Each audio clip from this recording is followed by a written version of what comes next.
सबसे पहले मैं आपको दिखाता हूँ मैंने कॉपी कैसे लिखी है। और आपको पहले कॉपी देख लीजिए, कॉपी आपको कैसी लग रही है दिखने में। ठीक है, बिल्कुल आपको भी इसी प्रकार से प्रेजेंटेशन को रखना है। ठीक है, अगर आप इस वीडियो को पूरा देखेंगे, मैंने पेपर का फुल सॉल्यूशन इस कॉपी में किए कर रखा है।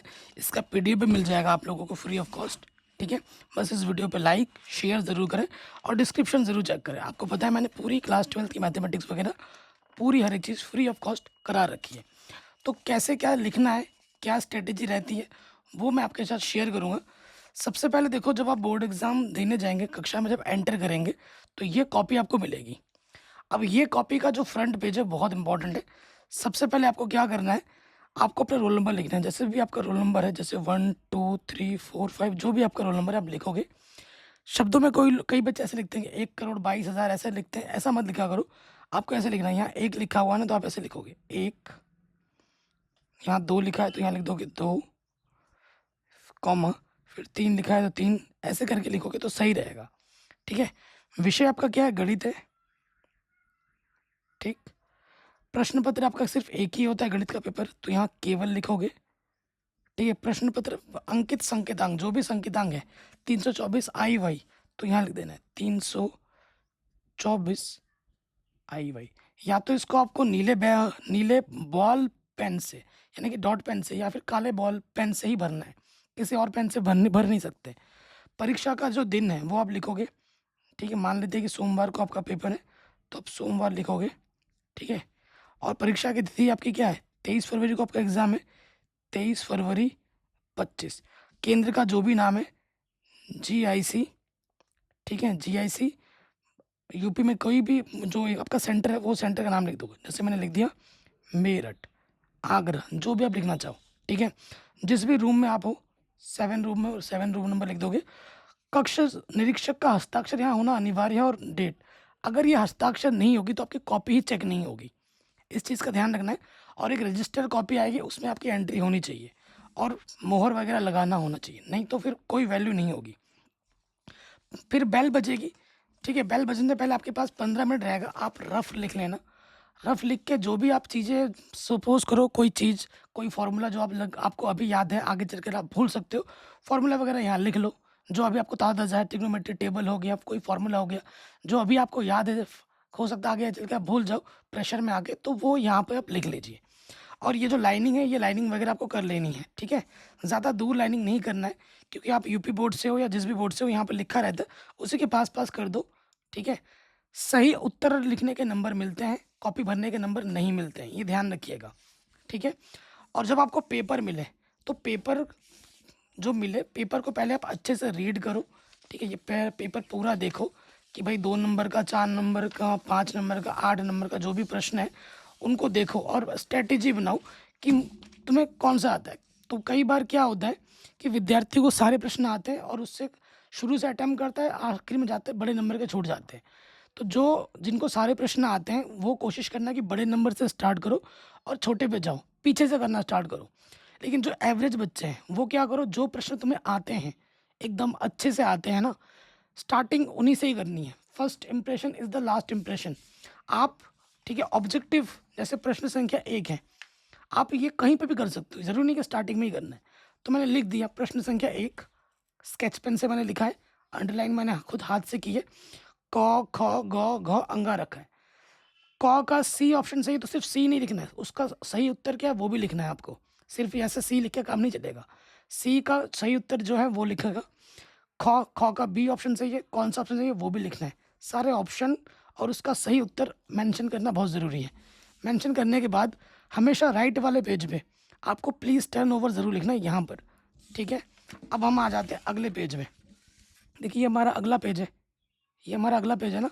तो इस पेज में आप देखेंगे मैंने यहाँ लिखा है प्रश्न संख्या, प्रश्न संख्या दूसरे का कॉस। प्रश्न सही नंबर दिखना बहुत ज़रूरी है। आप ये यहाँ पे भी लिख सकते हो, लेकिन बीच में रखोगे तो दिखने में अच्छा लगता है। जैसे मुझे ये हल करना है, माना वाई बराबर ये सेक इनवर्स का मुख्य मान शाखा परिसर यहाँ से यहाँ तक होता है। ठीक है, लिखते हुए, क्योंकि सेकंड कॉपी लोगे तो लिखते लिखते एकदम इधर मत जा जाना, थोड़ा सा एक उंगली का स्पेस हमेशा रखना है। ये जो मैं लिखते लिखते यहाँ आ गया, यहाँ नहीं लिखना चाहिए, मुझे यहीं तक लिखना चाहिए था। ठीक है, तो हमेशा एक उंगली का गैप यहाँ पर रखना है, लिखते लिखते एकदम वहाँ नहीं चला जाना है। ठीक है, क्योंकि कॉपी फोल्ड होती है। उसके बाद जो भी सूत्र वगैरह आप लिखोगे उसको ब्लैक पेन से लिखो तो बेहतर है, और एक एक लाइन छोड़ के लिखो तो नीट एंड क्लीन लगेगा। प्रश्नों को हल एकदम साइड से भी नहीं करना है, एकदम से इधर से भी नहीं करना है, बीच में हल करना है। देख रहे हो मैंने कहाँ हल किया है, बीच में हल किया है। और जब उत्तर आ जाए अपने उत्तर को बॉक्स में छोड़ना है। ये मैंने अपना उत्तर बॉक्स में छोड़ा और यहाँ मैंने लिख दिया आंसर। अब 2 लाइन बच रही है तो मैंने यहीं से अगला शुरू नहीं किया है। और कभी भी लिखते हुए यहाँ इसके नीचे नहीं आना है, इसके नीचे कभी नहीं आना है, यहीं तक ही लिखना है, इसके नीचे नहीं जाना है। अगले प्रश्न पे हम आ गए। प्रश्न संख्या मैंने यहाँ मेंशन किया, लाइनिंग दी, क्या दिया हुआ है उसको मैंने लिखा, x बराबर 1 पर काले पेन से लिखा। मैंने लेफ्ट हैंड लिमिट निकाला, मैंने राइट हैंड लिमिट निकाला, और मैंने बताया कि left hand limit right hand limit बराबर नहीं है, काले पेन से लिखा है। और फिर मैंने बोला कि ये फलन हमारा सतत नहीं है, और फिर यहाँ पर मैंने लिखा प्लीज़ टर्न ओवर। ठीक है, हमेशा राइट साइड में लिखना है। अगले प्रश्न पे आ गए। प्रश्न संख्या 2 का गौ लिखा, दिया गया अवकल समीकरण क्या है वो मैंने लिख दिया, कोटि क्या है, घात क्या है लिखा।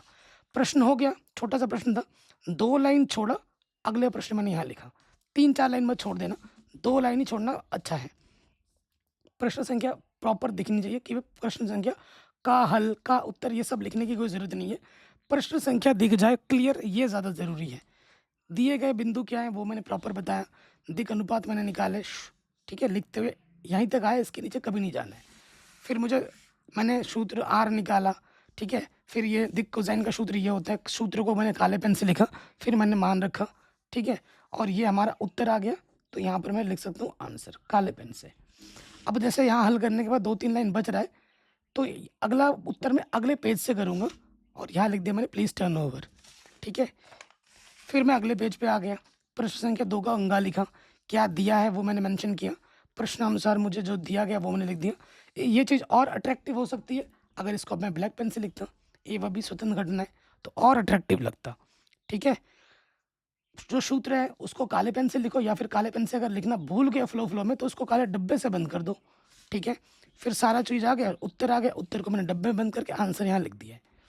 ठीक है, फिर देखो अगला प्रश्न पे आ गया, 3 का क, क्या दिया है, प्रश्नानुसार मुझे ये दे रखा है a+a', ये मैंने यहाँ रखा, तुलना किया, हल किया, मुझे मेरा उत्तर है। उत्तर मैं चाहता तो यहीं छोड़ सकता था, अल्फा बराबर π/3, लेकिन हौच पौच हो जाता, यहाँ एक लाइन छोड़ के लिख रहे हैं, तो उत्तर मैंने यहीं पर लिखा, अल्फा बराबर π/3। फिर मैंने 2 लाइन छोड़ा, अगले प्रश्न पे आ गए, 1-2 लाइन छोड़ा, अगले प्रश्न पे आ गए।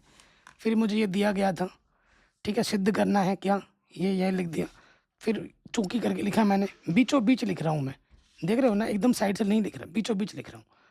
सूत्र जो भी आ रहा है उसको मैं काले पेन से लिख रहा हूँ, और हल किया। एक्स के सापेक्ष अवकलज करने पर ये मैंने काले पेन से लिखा, इसको हल किया, मेरा उत्तर ये आया जो मुझे सिद्ध करना था, मैंने इसको लिख दिया हेंस प्रूव्ड, डब्बे बंद करके।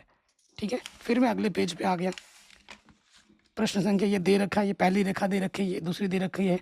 ठीक है, मुझे A1 B1 C1 A2 B2 C2 मैंने मेंशन किया। अगर रेखाओं के बीच का कोण थीटा हो तो मैंने ये सूत्र लिखा, फिर मानों को रखा, फिर हल किया। हल करने के बाद उत्तर मेरा यह आया, उत्तर को मैंने बॉक्स में बंद कर दिया। फिर 2 लाइन छोड़ा, अगले प्रश्न पे आ गया।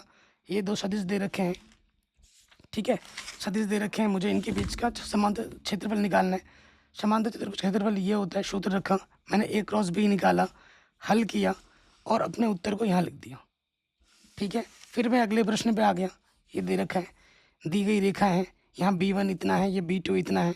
ठीक है, यदि कोण थीटा हो तो फॉर्मूले को मैंने काले पेन से लिखा, फिर मैंने हल किया, ये B1 का परिमाण, ये B2 का परिमाण। ऐसे जब कॉपी नीट एंड क्लीन रहेगी तो एग्जामिनर इतना ज़्यादा खुश हो जाएगा। ठीक है, सारा उत्तर आ गया। किसी क्वेश्चन में थोड़ा मोड़ा गलती भी हो ना तो एग्जामिनर उस गलती को इग्नोर करके तुम्हें पूरे नंबर दे देगा, पूरे नंबर दे देगा। ठीक है, क्योंकि first impression is the last impression होता है। बोर्ड एग्जाम में कभी भी कोई प्रश्न, पहले तो देखो सारे प्रश्न वही करने जो तुम्हें अच्छे से आते हैं, उसके बाद कोई क्वेश्चन अगर नहीं भी आता है तो क्या दिया है, क्या निकालना है, इतना अगर कुछ रखोगे तो हम कुछ नंबर छोड़ते हैं। खाली कोई क्वेश्चन नहीं छोड़ना, जितना भी आए आपको करना है। ग्राफ का क्वेश्चन भी आएगा, ग्राफ वाला एंट्री क्या करना है मैं बता देता हूँ। ग्राफ वाला जो ग्राफ आपको मिलेगा, यहाँ पर ऐसे डब्बे डब्बे बने होंगे जिसमें आपको अपना रोल नंबर लिखना होता है। ठीक है, रोल नंबर लिख के यहाँ पर मोहर लगेगी और टीचर के सिग्नेचर होंगे, सिग्नेचर कराओगे। आपको यहाँ पर सारा चित्र बनाना है, सारा चित्र बनाने के ग्राफ पे भी है अपना आंसर छोड़ना होता है कि जेड मैक्सिमम कितना आया मेरा, ठीक है, जेड मिनिमम कितना आया, किस बिंदु पे है, वो सब छोड़ना होता है। और ग्राफ जब पूरा बन जाए तो ग्राफ पेपर को यहाँ ऐसे अटैच करना है, यहाँ ऐसे अटैच करना है। थोड़ा मोड़ा ये जो पेज बाहर जा रहा है उसको ऐसे फोल्ड करना है, ऐसे फोल्ड करके ऐसे रखना है, क्योंकि ऐसे बाहर रखोगे तो पन्ना फट सकता है। ऐसे फोल्ड करके ऐसे बंद कर देना है, ठीक है, ऐसे बंद कर देना है। ठीक है, मान लेते हैं आपको बी शीट की ज़रूरत पड़ेगी तो बी शीट लीजिए। बी शीट को भी ऐसे ही एंट्री पूरा फिल करना है, टीचर के सिग्नेचर कराने हैं और उसको अच्छे से सिलना है ताकि बाहर ना गिर जाए। ठीक है, और अपनी एंट्री भरनी है रजिस्टर में। ऐसा करोगे, ऐसा नीट एंड क्लीन तरीके से लिखोगे तो कोई भी माइकल लाल आपका एक नंबर नहीं काट सकता, है कि नहीं। तो वीडियो कैसी लगी हमें कमेंट करके ज़रूर बताएं और इस वीडियो को हर जगह शेयर ज़रूर करें।